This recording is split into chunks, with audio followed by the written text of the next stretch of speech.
আসসালামু আলাইকুম। আজ আপনাদের তৈরি করে দেখাবো ডাটার চুষনি। আর ডাটা আমি কিভাবে কেটে নিয়েছি দেখতে পাচ্ছেন। এরকম আগার নরম অংশটুকু এরকম ছোট টুকরো করে নিয়েছি। আর গুঁড়ার যে শক্ত অংশ থাকে ওগুলো আমি এভাবে কেটে নিয়েছি। তো আমি কিভাবে কেটে নিয়েছি এখন আপনাদের কেটে আমি দেখিয়ে দিব। এই তো দেখতে পাচ্ছেন এরকম ডাটা দিয়ে আমি চুষনি রান্না করব। বেশি মোটাও না আবার বেশি চিকনও না, কিন্তু অনেক শক্ত। চুষনি তৈরি করতে গেলে কিন্তু এরকম ডাটা লাগে। তো আমি কিভাবে কেটে নিয়েছি এখন দেখিয়ে দিচ্ছি। এইভাবে বটি দিয়ে ছেঁচে নিতে হবে। উপরের খোসাটুকু ফেলে দিতে হবে, ফেলে দিয়ে ভিতরে যে যে শক্ত অংশটুকু এগুলো নিতে হবে। তো আমি এইভাবে ছেঁচে নিয়েছি। তো এইভাবে ছেঁচে নেওয়ার পর এই অংশটুকু এভাবে কেটে নিব।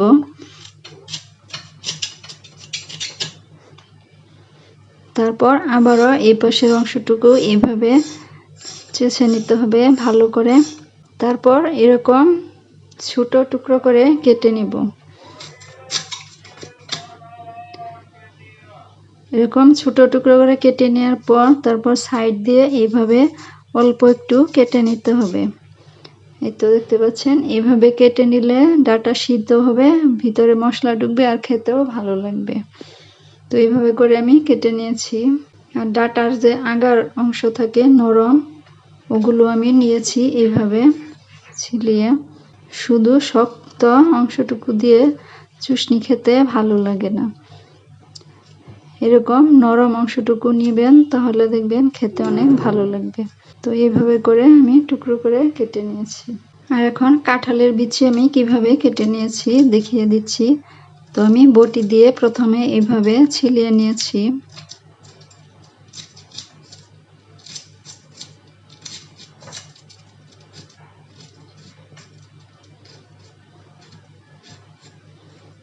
এই তো ছিলিয়ে নেওয়ার পর তারপর মাঝখান দিয়ে এইভাবে কেটে নিয়েছি। তো এই তো দেখতে পাচ্ছেন সবগুলো আমি এভাবে কেটেছি। কেটে পানিতে ভিজিয়ে রাখতে হবে। আর এরকম এক পিস আমি নোনা ইলিশ নিয়েছি। এই নোনা ইলিশটা এখন আমি গরম পানি দিয়ে ধুয়ে তারপর ছোট টুকরো করে কেটে নিব।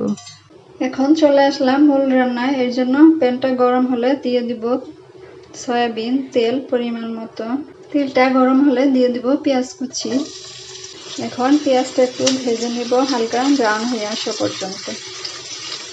যখন এরকম একটু ব্রাউন হয়ে আসবে তখন এখানে আমি দিয়ে দিব 1 চা চামচ পরিমাণ রসুন বাটা, 1 চা চামচ পরিমাণ জিরা বাটা। এখন একটু নেড়ে চেড়ে নিব। চাইলে আপনারা জিরা গুঁড়াও ব্যবহার করতে পারেন, তবে জিরা বাটা দিলে চুষনিটা খেতে বেশি ভালো হবে। একটু নেড়ে নেওয়ার পর এখন দিয়ে দিব মরিচের গুঁড়া। যে যেরকম ঝাল খান ওই অনুযায়ী কমিয়ে বাড়িয়ে দিয়ে নিতে পারো। আর দিব হলুদের গুঁড়া, আর দিয়ে দিব ধনে গুঁড়া, আর দিব 1 চা চামচ পরিমাণ কালো সরিষা বাটা, চাইলে সাদাটাও দেওয়া যাবে। আর দিব স্বাদ মতো লবণ। তো এখন একটু নেড়ে ছেড়ে নিব। এই পর্যায়ে চুলার আঁচটা একটু কম রাখবেন, তা নাহলে মশলা পুড়ে যাবে। এখন একটু পানি দিয়ে নিব। পানি দিয়ে মশলা এখন ভালো করে কষিয়ে নিব। যত ভালো করে কষানো হবে চুষনিটা খেতে ততটাই মজা হবে। তো কিছুক্ষণ কষিয়ে নেওয়ার পর দেখবেন তেলটা একটু ছেড়ে দিবে। তখন দিয়ে দিব আগে থেকে ধুয়ে পরিষ্কার করে রাখা নোনা ইলিশ। এখন একটু নেড়ে ছেড়ে নিব। নেড়ে ছেড়ে নেওয়ার পর এখন একটু পানি দিয়ে দিব। এখন মাছটাও এখন একটু কষিয়ে নিতে হবে। তো কষিয়ে নেওয়ার আগে এখন আমি ঢাকনা দিয়ে ঢেকে নেব। 2 থেকে 3 মিনিট একটু কষিয়ে নেব। ঢাকনাটা খুলে নিচ্ছি। অফ ক্যামেরায় আমি আরও একবার নেড়ে দিয়েছিলাম। এখন কাঁঠালের বিচিগুলো দিয়ে দিব। কাঁঠালের বিচিগুলো কেটে রাখার পর একটু পানিতে ভিজিয়ে রেখে দিবেন, তাহলে একটা কষ থাকে, সেই কষটা আর থাকবে না। তো ভালো করে নেড়ে ছেড়ে নিলাম। তো এখন কাঁঠালের বিচি দেওয়ার পর আবারও 2-3 মিনিটের মতো একটু কষিয়ে নিব। ঢাকনাটা খুলে নিচ্ছি। অফ ক্যামেরায় আরও আমি একবার নেড়ে দিয়েছিলাম, দেখতে পাচ্ছেন কতটা ভুনা ভুনা হয়েছে। তো এখন কেটে রাখা চুষনি আর ডাটা দিয়ে দিলাম। তো এখন ভালো করে একটু নেড়ে ছেড়ে মিশিয়ে নিব। মিশিয়ে নেওয়ার পর তারপরে এখানে আমি পরিমাণ মতো পানি দিয়ে দিব, যাতে ভালোভাবে সিদ্ধ হয়। ভালো করে নেড়ে চেড়ে মিশিয়ে নিয়েছি। তো এখন পানি দিয়ে দিব।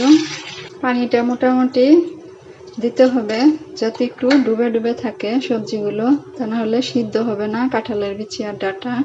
এখানে আমি আরো একটু পানি দিয়ে দিব। পানি দেওয়ার পর আবার একটু ভালো করে নেড়ে চেড়ে দিলাম। তো এখন ঢেকে নিচ্ছি। এখন চুষনিটা আমি রান্না করে নিব। আর কিছুক্ষণ পর পর ঢাকনা খুলে একটু নেড়ে চেড়ে দিতে হবে, তা না হলে পোড়া লেগে যাবে। আমি চুষনিটা কয়েক মিনিট রান্না করে নিয়েছি, দেখতে পাচ্ছেন অনেকটাই শুকনা শুকনা হয়ে এসেছে।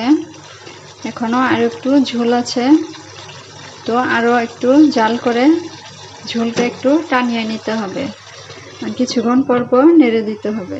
আমার নোনা ইলিশ আর কাঁঠালের বিচি দিয়ে ডাঁটার চুষনি একদম রেডি, দেখতে পাচ্ছেন একদম মাখা মাখা হয়ে এসেছে। আর একদম শুকনা শুকনা করে নামাতে যাবেন না, এরকম ঘন গাঢ় ঝোল থাকতে নামিয়ে নেবেন, কারণ ঠান্ডা হয়ে যাওয়ার পর আর একটু টেনে যাবে। যারা নোনা ইলিশ দিয়ে কাঁঠালের বিচি দিয়ে এই ডাঁটার চুষনিটা খেয়েছেন তারা তো জানেনই, আর যারা এখনো খাননি আমি বলবো বাসায় একবার হলেও এভাবে চুষনিটা রান্না করে দুপুরবেলা গরম ভাত দিয়ে খেয়ে দেখবেন, তাহলেই বুঝবেন খেতে কতটা মজার হয়। রেসিপি ভালো লাগলে লাইক, শেয়ার, কমেন্ট করে চ্যানেলটি সাবস্ক্রাইব করে পাশেই থাকবেন। আজকের মতো এখানেই বিদায় নিচ্ছি। আল্লাহ হাফেজ।